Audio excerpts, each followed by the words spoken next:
All right, well, breaking news just into our newsroom. A judge's ruling strikes down the nation's strictest anti-abortion law.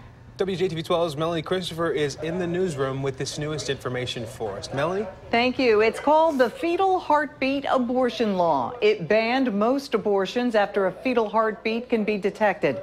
A judge in Polk County, Iowa, struck down the law, saying it was unconstitutional. He cited a recent Iowa Supreme Court ruling in which justices held that a woman's right to decide whether to terminate a pregnancy is a fundamental right under the Iowa Constitution. The decision is a major victory for backers of legal access to abortion, but anti-abortion advocates have vowed to continue fighting. Margaret Ann?